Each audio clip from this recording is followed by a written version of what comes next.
Hey guys, tahu nggak sih?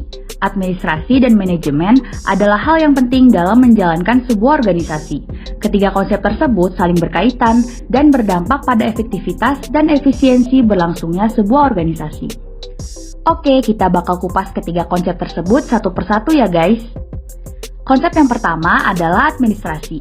Administrasi merupakan proses kegiatan untuk mencapai tujuan yang dilakukan oleh seorang administrator. Ketika seseorang tidak dapat melakukannya sendiri, dia harus bekerja sama dengan orang lain atau berorganisasi. Kegiatan diatur melalui perencanaan, pelaksanaan, dan pengawasan secara terus-menerus. Selanjutnya di konsep yang kedua ini ada organisasi guys. Organisasi dipandang sebagai suatu wujud atau teori klasik dan suatu proses yang dinamis atau teori sistem. Yang pertama adalah organisasi berdasarkan suatu wujud atau teori klasik. Di dalam organisasi terdapat struktur sebagai bentuk dari pembagian kerja nih guys. Strukturnya berbentuk hierarkis untuk menunjukkan tugas setiap orang sehingga jelas batas-batasnya, hubungannya, wewenangnya, tanggung jawabnya dalam usaha mencapai tujuan. Untuk mewadahi sekelompok orang yang bekerja sama, diperlukan pengaturan yang rapih dan juga struktur yang jelas. Maka dari itu, pembagian kerja dalam organisasi berdasarkan unit kerja. Yang kedua adalah organisasi sebagai suatu proses yang dinamis atau teori sistem. Jadi gini guys, organisasi tidak dapat berdiri sendiri tanpa adanya kontribusi dari lingkungannya. Sehingga organisasi harus bertransformasi sesuai dengan perubahan-perubahan yang terjadi di lingkungannya untuk mempertahankan kelangsungan hidupnya. Unsur-unsur di dalam organisasi juga harus kuat karena ketika salah satu unsur mengalami perubahan akan berpengaruh pada unsur yang lain. Yuk guys, lanjut ke konsep yang ketiga. Di konsep yang ketiga ada manajemen. Manajemen merupakan proses koordinasi meliputi kegiatan mengarahkan, menyelaraskan semua tindakan karyawan yang berbeda, termasuk penyelarasan sumber dana, alat perlengkapan, mesin, metode kerja, waktu dan tempat kerja, dan pelanggan menuju sasaran yang telah ditetapkan. Nah, ketiga konsep yang telah dijelaskan sebelumnya ini saling berhubungan loh. Ketiga konsep tersebut tidak dapat terlepas satu sama lain guys. Proses administrasi terdapat di dalam sebuah organisasi, serta di dalam organisasi tersebut diperlukan manajemen untuk melakukan koordinasi. Menurut buku Achieving Excellence in the Management of Human Services Organization, karya Peter M. Kettner, administrasi menentukan kebijakan dan menetapkan arah bagi organisasi, sedangkan manajemen melaksanakan kebijakan dan mempromosikan pencapaian tujuan.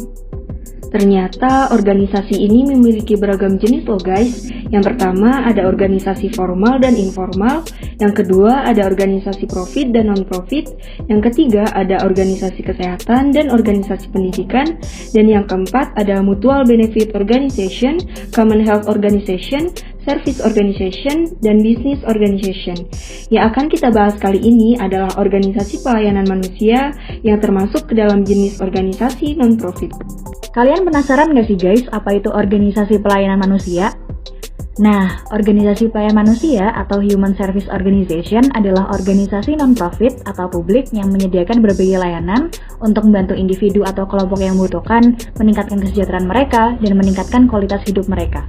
Pelayanan yang ditawarkan dalam Human Service Organization ini meliputi konseling, perawatan kesehatan, pendidikan, perumahan, pekerjaan, serta dukungan sosial. Sasaran dalam organisasi pelayanan manusia adalah mereka dengan populasi yang rentan.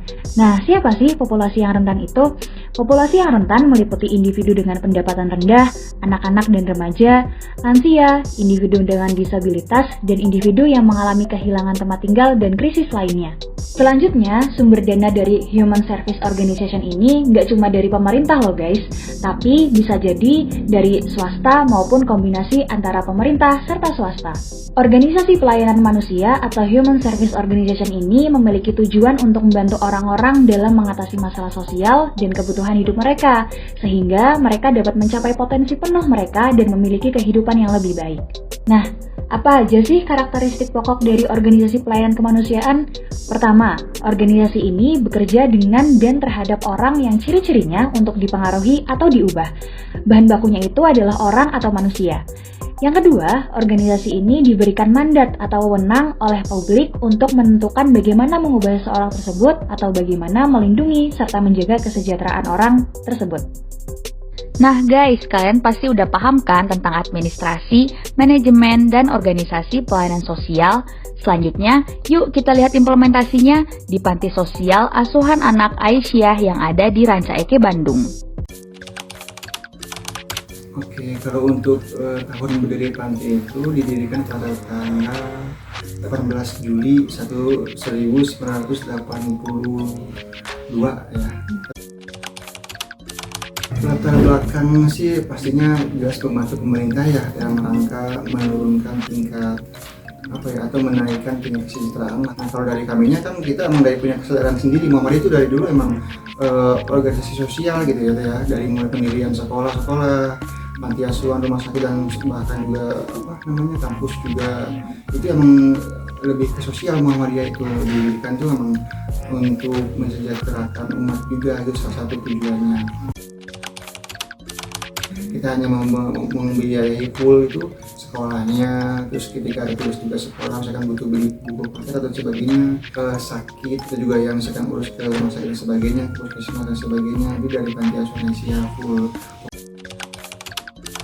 Kriteria mah yang paling pertama kan yatim piatu ya, yang mereka tuh bener-bener nggak ada yang ngasuh dari keluarganya, dan itu pun kita nggak boleh cari gitu. Jadi harus mengasuh daripada masyarakat bilang atau dari RT RW-nya bahwa ini ada anak ini sangat terlantar dan butuh bantuan dari panti, dan kita pun nggak langsung terima. Oke siap, saya terima. Enggak, kita ada yang namanya asesmen dulu teh. Yang namanya asesmen itu bukan dari kami yang pengurus panti atau pembina panti, tapi ada lagi pimpinan daerah Aisyah, majelis, kesos. Nah itulah yang punya hak untuk mengasesmen anak panti. Yang berpendangan kami itu dana tetap ya, beberapa perusahaan doang ngasih, kayak dari Almasum tuh 1 bulan sekali mah ada lah ngasih ke panti. Terus ada beberapa juga yang dari individu donaturnya, ada juga cuma 1 kayak gitu. Terus sama 1 yang beda agama juga ada sih, misalnya pendeta sudah ngasih. Harusnya sih kan di dalam struktur tuh ada yang namanya divisi-divisi ya, divisi olahraga, divisi pendidikan, divisi kerohanian. Cuman di struktur karena cuma ada 5 nih, 4 orang doang, kepala, bendahara, sekretaris, sama TU, dan kepala rumah tangga gitu. Jadi divisi-divisinya itu maksudnya di pembina panti gitu. Nah pembina panti ini kan biasanya ada job desk-nya masing-masing lah, dari kepala panti ngasih job desk-nya dia tuh sesuai dengan potensinya dia. Cuman sekarang mah benar-benar lebih tertib, jadi saya susun dengan rapi dengan syarat rapinya, dan nanti kemudian pengurus yang berikutnya tuh nggak dari nol lagi kayak kami gitu. Makanya saya rapiin hard filenya, software pun saya udah bikin satu file kan gitu, biar nanti ketika ring baru tuh ya saya kasih.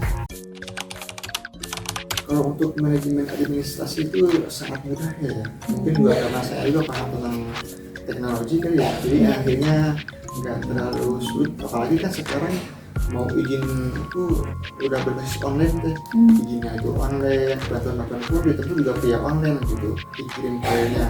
Apalagi beberapa yang misalkan harus offline, tapi intinya mah gampang banget lah.